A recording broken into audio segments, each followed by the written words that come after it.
ನಮಸ್ತೆ ಎಜಿ ನ್ಯೂಸ್ಗೆ ಸ್ವಾಗತ.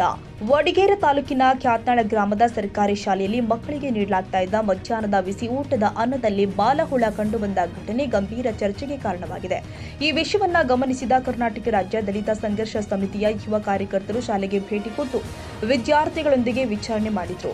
ವಿದ್ಯಾರ್ಥಿಗಳ ಆರೋಗ್ಯದ ಮೇಲೆ ನೇರ ಪರಿಣಾಮ ಬೀರುವ ಈ ರೀತಿಯ ನಿರ್ಲಕ್ಷ್ಯವು ಅಸಹ್ಯಕರವಾಗಿದ್ದು, ಇದರ ಹೊಣೆಗಾರಿಕೆಯನ್ನ ಗಂಭೀರವಾಗಿ ಪರಿಗಣಿಸಬೇಕು ಅಂತ ಸಂಘಟನೆ ಆಗ್ರಹ ಮಾಡಿದೆ.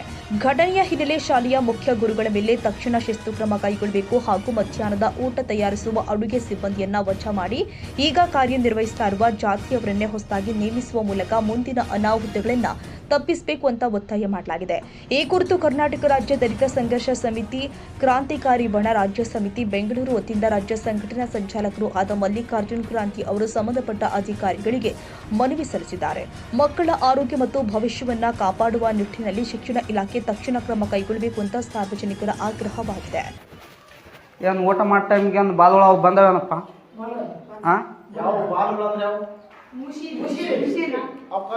ಸಾರಿನಾಗ ಬಂದದ ಅನ್ನೋದಾಗ ಬಂದದ, ಸಾರಿನಾಗ ಅನ್ನೋದಾಗ ಅದಕ್ಕೆ ಕೇಳಕ್ ಬಂದ್ವಿ. ಇವತ್ತು ಬಂದವ ಒಬ್ರ ಮ್ಯಾಗ ಒಬ್ರು ಅನ್ಕ್ ಹೋಗ್ಬೇಡ್ರಿ, ಸ್ವರ್ಗ ಏನ್ ಅನ್ಸಕ್ ಹೋಗ್ಬೇಡ್ರಿ. ಹೇಳಕ್ ನಾವು ಬಂದವಲ್ಲ, ಆಯ್ತು.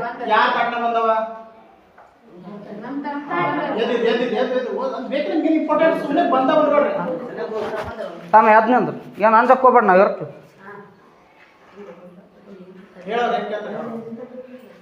ಅನ್ನದಾಗ ಸಾರಿನಾಗ ಬಂದವ ಬಾಲ್ವ. ಎಷ್ಟು ದಿನ ಐತಿ ಬರಕೈತಿ? ಇವತ್ತು ಬಂದವ ಸಾರಿನಾಗ ಅನ್ನದಾಗ. ನಿನ್ನ ಹೆಸರೇನು? ನಿಮ್ಮ ಅಪ್ಪನ ಹೆಸರು? ನಿನ್ನದ್ರಾಗ ಬಂದವ. ನಿನ್ನ ಹೆಸರೇನು? ಬಸವರಾಜ್. ನಿಮ್ಮ ಅಪ್ಪನ ಹೆಸರು? ಹಾಂ ಸರಿ, ನಾಳೆ ಬರ್ತೀವಿ ನಾವು. ಅಲ್ಲಿ ಕೇಳಕೈತಿ. Nizamuddin, Yadgiri, AG news. ಕನ್ನಡಿಗರ ಮೆಚ್ಚಿನ ನಿಮ್ಮ ಎಜೆ 24/7 ನ್ಯೂಸ್ ಕನ್ನಡ ವಾಹಿನಿ ಇದೀಗ ಟಿವಿಯಲ್ಲಿ ಲಭ್ಯ. ಈ ವೇಳೆ ನೋಟಿಸ್ ಕೊಟ್ಟಿದ್ರೆ ವಾಪಸ್ ತಗೋತೀವಿ. ಇವತ್ತು ವಕ್ಫ್ ಪ್ರಾಪರ್ಟಿ ಅಂತೇಳಿ ಬರ್ತದೆ ಅಂತ ಹೇಳಿದ್ರೆ ರೈತರು ಬೀದಿಗೆ ಬಂದ್ರೆ ಏನ್ ಮಾಡ್ಬೇಕಾಗತ್ತೆ? ಯಾರು ವೋಟ್ ಹಾಕಿಲ್ಲ ಅಂದ್ರೆ ಗ್ಯಾರಂಟಿನೆಲ್ಲ ಸ್ಟಾಪ್ ಮಾಡ್ಬಿಡ್ತೀವಿ.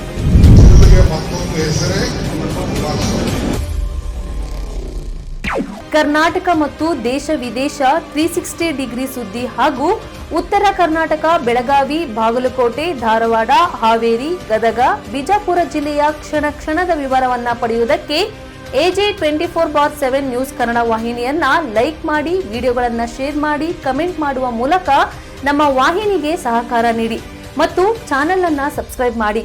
ಧನ್ಯವಾದಗಳು.